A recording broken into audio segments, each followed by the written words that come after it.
Everyone, welcome back to my channel. Welcome করতে ঘোরাতে আমি মহুয়া। আমার আরেকটি নতুন ব্লগে সকল বন্ধুদের জানা ওয়েলকাম। কেমন আছো তোমরা সবাই? আশা করি যে যেখানে আছো সবাই সুস্থ আছো, ভালো আছো, ভোলেনাথের কৃপায়। তো চলো আজকে একটা তোমাদের কাছে ব্লগ শেয়ার করছি। এটা আমার ছেলের হোম ট্যুর। তো আমি আমার দুর্গাপুজোর আগে ছেলের বাড়ি গিয়েছিলাম। অনেক বন্ধুরাই জেনে থাকবে, যেসব বন্ধুরা জানো না তারাও জেনে নাও। তো ভিডিওটা কিন্তু তখনকারই শ্যুট করা, আমার ফোনের গ্যালারিতে ছিল। তো আজকে ভাবলাম এই হোম ট্যুরের ব্লগটা তোমাদের কাছে শেয়ার করে দিই।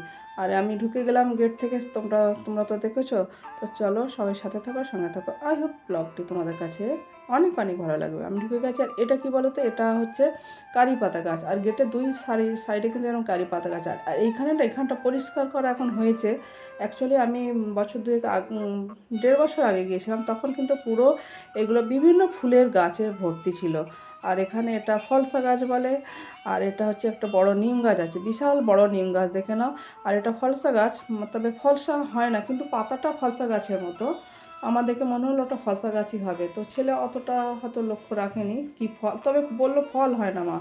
আর ওখানে বিশাল বড় দুখানা আম গাছ আছে, তার মধ্যে একটা আম গাছ, বড় মোটা আম গাছটা মরে গেছে, আর ছোট তার পাশে আম গাছটা কিন্তু হচ্ছে। আর এটা প্রায় বয়স 1.5 বছর হয়ে গেল। 1.5 বছরে এতটা বেড়েছে। আর বড় আম গাছটা কিন্তু ভালো ফল দিত, ভালো আম দিত। চাষটা না, আমের চাষটা না আমাদের এইদিকে এতটা এইরকম সচরাচর আম পাওয়া যায় না, মানে কোয়ালিটিটা ভালো। আমার ছেলে আনতো তো, যখন বাড়ি আসতো খুব দারুণ কিন্তু আম হতো। তো আমের গাছটা খারাপ হয়ে গেছে, পোকা লেগে গেছে অ্যাকচুয়ালি। তো এই বাড়ির সামনের চারিপাশে কিন্তু বাউন্ডারি দিয়ে ঘেরা।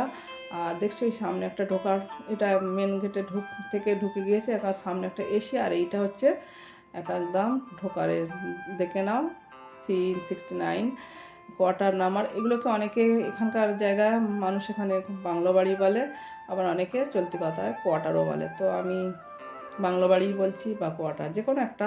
তবে বাংলো বাড়ি সাধারণত এখানে বলে থাকে। তো আমি দরজা দিয়ে দিলাম, দিয়ে আমি কিন্তু ঢুকে গেছি, এন্ট্রান্স দিয়ে দরজা দিয়ে ঢুকে গেলাম, দেখলেই তো তোমরা।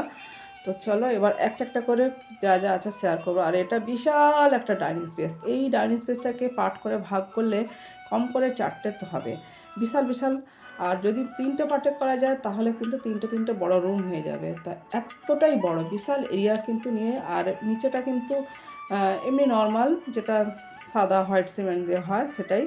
এর আগে একটা বাংলোতে ছিল এইখানেই, পাশাপাশি একটু দূরে একটা ছিল, সেটা কিন্তু টাইলসদার। এই সামনের দড়ি জামাগুলো তোমরা একটু ইগনোর করো, ব্যাচেলার মানুষ থাকে, বুঝতেই তো পারছো, অত গোছায় না। যেটা রিয়েল সেটাই তোমাদের কাছে শেয়ার করি। আর এটা হচ্ছে একটা ফ্রিজে ওই অল্প টুকটাক খাবার রাখে। অ্যাকচুয়ালি ও হোম ডেলিভারি খায়। তো এখন আগে রান্নার মাসি দেখেছো, আগে একটা ভিডিও দিয়েছিলাম, দুটো ভিডিও দিয়েছিলাম মানে রুমের। তো সেটা অন্যভাবে ব্লগস ছিল। তো সেটা মাসি রান্না, ওই মাসি কিন্তু রান্না করে। তো ওই মাসিকে এখন ছাড়িয়ে দিয়েছে, যেহেতু এখন হোম ডেলিভারি খায়। আর এইটা হচ্ছে ঢুকে যাওয়ার আর একটা রুম। অনেকগুলো, 3টে বড় রুম আছে, আরও 3টে মিডিয়াম সাইজের রুম আছে, দুখানা ছোটো রুম আছে। আমি তোমাদের সব একে একে সব শেয়ার করবো, যার জন্য ঢুকেছি। আমি ঢুকে যাচ্ছি অলরেডি রুমে। আর কি বলো তো, আমি না পর্দা লাগিয়ে দিয়ে গেছিলাম আগের বারে, যখন মানে বছর দেড়েক আগে যখন গিয়েছিলাম, পর্দা লেগেছিলো। ও আবার মাঝে খুলে ফেলেছে, বললো মা পর্দা লাগিয়ে পুষছে না, কাচাকুচির ব্যাপার ঝামেলা। আর হচ্ছে কাচাকুচি করতে দিবি, তো কিছু শোনে না, ওই যে পর্দা লাগাইনি ওই জন্যে। আর ওই একটা এসি আছে, আর এই খাট, একটা বক্স খাট আছে। আর এই যে টুকটাক চেয়ারের পাশে রেখেছে টুকটাক সরঞ্জাম। আর এই একটা টিভিটা কিন্তু কখনোই ও চালায় বলে মনে হয় না। ওর যখন মন চায় রিচার্জ করে চালায়, বেশিরভাগ ল্যাপটপ ফোনে দেখে নেয়। আর এই বক্স খাটে ও শোয়। ওর বেডরুমটা আমি শেয়ার করছি এখন। বেডরুমটা এরকমই। রুমগুলো কিন্তু বিশাল বড় বড়। আর এই পাশে এই যে অগাছালো, তোমরা একটু অগাছালোটাকে মানিয়ে নিও, কিছু করার নেই। ও আর এই একটা আলমিরার আছে, আলমিরায় যে হ্যান্ডেলে ব্যাগ ঝুলিয়ে রেখেছে। আর ওই যে এগুলো হচ্ছে সরকারি পাখা, সব ওদের গভর্নমেন্ট, যেহেতু গভর্নমেন্ট সেক্টরের সার্ভিস। তো একটা করে প্রত্যেকটা রুমে ডাইনিং স্পেসে সব কিন্তু এরকম বড়ো বড়ো করে গভর্নমেন্ট থেকে পাখা দিয়ে দিয়েছে। আর এবার ঢুকে যাচ্ছি কিন্তু এখানে বড় বড় দুটো বাথরুম আছে। তো এই যে গিজারের লাইন, গিজার আছে, শাওয়ার আছে, একটা কোমোট আছে। আর এখানে সব এগুলো কিন্তু সব টাইলস বসানো। আর বিশাল, মানে বাথরুমগুলো একটা রুমের মতো বেশ বড় বড়, স্ট্যান্ড, তারপরে একটা লুকিং গ্লাস অবস্থা আছে। তো আমি ডোরটা দিয়ে দেবো এখন। এই ডোর থেকে অপোজিট দিকে গেলে পরে কিন্তু আর একটা কিন্তু রুম পড়ছে। এই রুমটা অ্যাকচুয়ালি কিচেনের মতো করেই করেছে, স্ল্যাব আছে, আমি তোমাদের শেয়ার করছি। দেখো স্ল্যাবের অন্ধকার, এই রুমটা অ্যাকচুয়ালি আমার ছেলে ব্যবহারই করে না, দরজা দেওয়ার আগে দেখো স্ল্যাব করে রেখেছে, যদি কেউ ইন ফিউচার যদি কেউ কিচেন হিসাবে ইউজ করে। অ্যাকচুয়ালি আমার ছেলে করেই না, প্রয়োজন লাগেও না, যেহেতু ওর দুটো কিচেন। আর একটা বড় রুম কিচেনটা তোমাদের তো শেয়ার প্রয়োজনে এই ডোরটাও বন্ধই রাখে, এটা দিয়ে দেওয়ার ডোর দিয়ে দিলাম। আর কি বলো তো, এই যে ঢোকার মুখেই কিন্তু এটা পড়ে, রুমে ঢোকার মুখে। আর এই জামা কাপড়গুলো তোমরা একটু ইগনোর করো, ব্যাচেলার মানুষ থাকে, ওকে গুছিয়ে দিলে তবে গুছাবে, নাহলে গুছাবে না, ওই রকমই টাইপের। তো মাসি যতটা পারে গুছে না। আর এই আর একটা রুম, বড় রুম, রুমগুলো কিন্তু বড় বড় সব। এইটা আমরা আসলে থাকি, এখানে একটা কী বলে ওই যে খাটগুলো লোহা না স্টিলের, এটা স্টিলের খাট বলে, ওই যে রং করা আর কি স্টিলের খাট, এটা আসলে আমরা শুই থাকি। আর সব কিছু যেহেতু একজন কেউ দেখাশোনা করার কেউ নেই, তো অ্যাকচুয়ালি এত বড় বাড়িটায় দেখাশোনা করার কেউ নেই। এই যে সেলফ টেলফ সব আমি গুছিয়ে, যখনই আমি আসি আমি ওর বাবা দুজনে কিন্তু গুছিয়ে দিই। কিন্তু সেই গুছানোটা ওই ওই কিছুদিন থাকে, তারপরে ওই যেমন তেমন হয়ে যায়। ও নিজে গুছাবে না, ওকে সব করে দিতে হবে। ও শুধু অফিস করে, খায়, থাকে, আর ওই মানে কী করবে, কিছু কাজ থাকে না। 8 ঘন্টা অফিস, তারপরে খায়, থাকে, আর যতটুকু পারে বিশ্রাম করে। কী করবে, ব্যাচেলার মানুষের জীবন। আর এবার ঢুকে গেছি আমি কিচেনে, আর কিচেনটা কিন্তু বিশাল বড়, দেখে নাও তোমরা। একটা গ্যাস আছে, আর সব টাইলস লাগানো আছে, আর সেলফ, প্রচুর সেলফ রেখে। আমি যখন বছর দেড়েক আগে যখন ছিলাম, আমি কিন্তু রান্না করে খেয়েছি এখানে।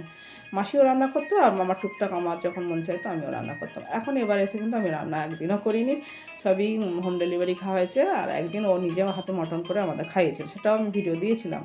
তো সেটা আমার ব্লগে দেখে নিও তোমরা। তো এই দেখো সেলফ, কত সেলফ আর অগোছালো।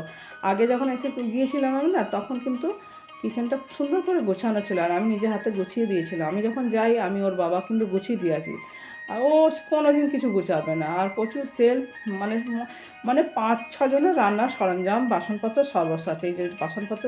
আর আমি যার জন্য না বেশ কিছু বাসন এবারে না আমি ঢুকিয়ে সরিয়ে দিয়ে এসেছি। কিচেনে প্রচুর সেল। আর এখানে একটা পিউরিফাই অ্যাকোয়াগার্ড আছে, এটা। আর এই যে খেয়ে দিয়ে আমি দুপুরের পরে ভিডিওটা শ্যুট করেছিলাম, যার জন্য বাসন টাসন সব ওই সিঙ্কে পড়ে আছে। মাসি সকালে কাজ করে দিয়ে গেছে, আবার এটা বিকালে এসে কিন্তু মাসি বাসন টাসন মেজে ধুয়ে পরিষ্কার করে আবার একবার ঝাড়ু পরিষ্কার করে দিয়ে পুরো বাড়িটা আবার যায় আর কি। এবার আর একটা রুমে ঢুকে যাচ্ছি, কিচেনের পাশে আর একটা রুম, এটা হচ্ছে স্টোরেজ করার সমস্ত যাবতীয় জিনিস তুমি এখানেও স্টোর করতে পারো, প্রচুর জায়গা। এটাও কিন্তু একটা রুম, সেলফ আছে, এটা ওটা প্রচুর রাখার জায়গা, প্রচুর আছে, রাখার জায়গার অভাব নেই, কিন্তু শুধু গুছানোর অভাব, এই আর কি। তাই তোমাদের কাছে শেয়ার করছি। তোমাদের যদি আসলে কথা কী বলো তো, সংসারী মানুষ থাকলে না, বিশেষ করে যদি মহিলা একজন কেউ থাকতো, সে নিজের মতো করে সব গুছিয়ে নিত। আর আমি যখন যাই, সত্যি কথা আমি সব গুছিয়ে দিয়েছি, কিন্তু তারপর ওই যে সব যেমন তেমন অবসর। আর এখন যেহেতু হোম ডেলিভারি খায় বলে না, রান্নার কিচেনটা যেমন তেমন হয়ে পড়ে আছে। ওই আমরা কিছুদিনের জন্য যাই, আর একটা ঢুকে যাচ্ছে আর একটা বড় বাথরুমে। এখানে 2টো বাথরুম, এখানে কিন্তু একটা ইন্ডিয়ান রয়েছে 40, আর ওপরে কিন্তু গিজার আছে। আর গিজার তো এদের এখানটা শীতটা বেশি, গিজার লাগেই শীতকালে। আর এই লুকিং গ্লাসের সব কাজ হবে, এগুলো না, এই লুকিং গ্লাস, হ্যাঁ, জানালার গ্লাস, এগুলো খারাপ হয়েছে, এগুলো সব কাজ লাগানো আছে, কিন্তু খারাপ হয়ে গেছে, নতুন করে সব শাটার লাগাবে আর কি, সব কাজ হবে আর কি। তাই দরজাটা লক করে দিলাম। আর বিশাল এরিয়া নেয় এখানে না, বিশাল এরিয়া নেয়। আর আমার বর না লাইট ফাইট জ্বালাচ্ছে না কেন কে জানো, বর না ও মনে হয় পিছনে বাগানের দিকে গেছে। ও বাগান টাগান পছন্দ করার, পিছনে কিন্তু অনেক বাগান আছে, দেখছো জামা কাপড় কেমন ঝোলানো, এই রকমই, কিছু করার নেই। আর এই যে আমি আর একটা রুমে ঢুকে গিয়ে এই যে এবার চলে যাচ্ছি এবার বাইরের দিকটা। বাইরের এটা বিশাল এরিয়া নিয়ে, কিন্তু এই যে পিছন দিকে চলে এসেছি আবার। দেখছি এইটা হচ্ছে তেঁতুল গাছ, কলা গাছ, কাঁঠাল গাছ, আম গাছ, তবে ফলের, বিভিন্ন ফলের গাছ, খেজুর গাছ। এখানে ভালো খেজুরের গুড় হয়, শীতকালের সময় আমি গেছি এক সময়, খেজুরের গুঁড়ো নিয়ে এসেছি। আরও আসে শীতকালে যখন বাড়িতে আসে, পাটালি গুড় এগুলো নিয়ে আসে। ছোলা গুড়টা বারণ করি, কারণ পাতলা। কলা গাছ প্রচুর পরিমাণে, পিছনে অনেকটা জায়গা, অনেক লেবু গাছ আছে, মানে পাতি লেবু গাছ, গন্ধরাজ লেবু গাছ। এটা হচ্ছে পিছনে দরজা ঢোকার গেট। এই দরজাটা একেবারে খুলতে লাগেই না, এটা সবসময় বন্ধই থাকে। আমি শুধু তোমাদের শেয়ার করার জন্য দেখিয়ে দিলাম। আর কি বলো তো, ব্যাচেলার মানুষ থাকলে ব্যাচেলারের জীবন যা হয় আর কি, বুঝতে পারছো তো। মাসি কত করে দেবে, মাসি যতটুকু পারে অনেকটা করে দেয়, যেটা সত্যি সেটাই বলি, মাসি করে দেয়। তবে আর এই যে আবার সামনের দিকে আবার চলে এসেছি, এই দিক দিয়ে কিন্তু গলি আছে অনেকটা। আর এই যে এখানে এগুলো না সব বড় বড় ফলের গাছ, কী ফলের গাছ এটা জানি না, তবে ফল হয় প্রচুর। আর এই জায়গাটা ধরো একজনের প্রায় 1 বিঘার কাছাকাছি পরিমাণ হবে জমিটা। জমিটার উপরে কিন্তু প্রত্যেকেরই এরকম বাড়ি আছে। ফুলের গাছ থেকে আরম্ভ করে অনেক, ওইদিকে একটা কল আছে, ওই মাসি কাজ করে জল টল নেয় দেয়, ধুয়ে দেয় বাইরের সামনে, এটা পুরোটা প্রতিদিন ঝাড় দিয়ে কিন্তু ধুয়ে দেয়। আর প্রচুর গাছ তো, গাছপালার পাতা প্রতিদিনই পড়ে। মাসি এই মেন রোডটা রাস্তা, যে ঢালাই করা রাস্তাটা, মাসি কিন্তু প্রতিদিন ঝাড় দিয়ে ধুয়ে দেয়। আর ওইদিকে গাছপালাগুলো প্রচুর গাছ, ফুলের গাছ ছিল। আমি আগে যখন গেছিলাম প্রচুর ফুলের গাছ ছিল, এখন অনেক ফুলের গাছ নষ্ট হয়ে গেছে, কেটে ফেলে দিয়েছে। তো কী করা যাবে। আর এইগুলো সব বিভিন্ন ফলের গাছ আছে, কিছু ফুলের গাছ আছে। আর এখন না অনেকগুলো ফুলের গাছ নেই। আর এই আমি যখন গেছিলাম না, শিউলি ফুলের সামনে একটা গাছ আছে দেখো। আর কারি পাতা যেটা আমরা রান্না লাগে, কারি পাতার গাছও আছে।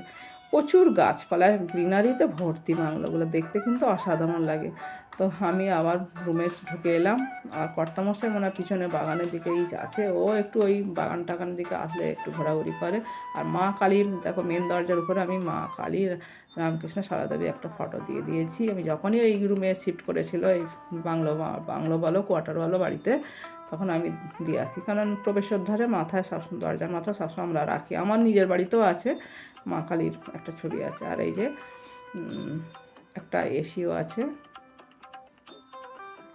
আর কি বলো তো, একা থাকে বলে না, মানে পর্দা খাটাতে চায় না। প্রথমে যখন যায় কিন্তু আমি পর্দা, এখন অলরেডি কিন্তু আছে ওর বাড়িতে, পর্দাও দেওয়া আছে, আমি খাটিয়ে দিয়েছিলাম। তারপরে সব কেন খুলে ফেলেছে কে জানে। এই যে আমি এসে আবার ঢুকে গেছি, লাইটটা জ্বেলে নিলাম। আর পাখাগুলো যেহেতু সরকারি পাখা, স্পিড কিন্তু প্রচুর স্পিড। আর ওই যে ভোলে বাবার ভক্ত, আমি যেমন ভোলে বাবার ভক্ত, আমার ছেলে ভোলে বাবার ভক্ত। রুমের উপরে এই যে দেখো একটা ভোলে বাবার আমি ফটো দিয়ে গেছি। এই দুটো ফটোই আমি সবসময় দিয়ে রাখি। আমার ভোলে বাবা আমার যেমন, আমার ছেলেরা ভীষণ, আর আমার বড়েরও সেরকম। তো আমার ছেলে কিন্তু আমার মতোই ভোলে বাবার ভক্ত, ভীষণ ভোলে বাবার ভক্ত।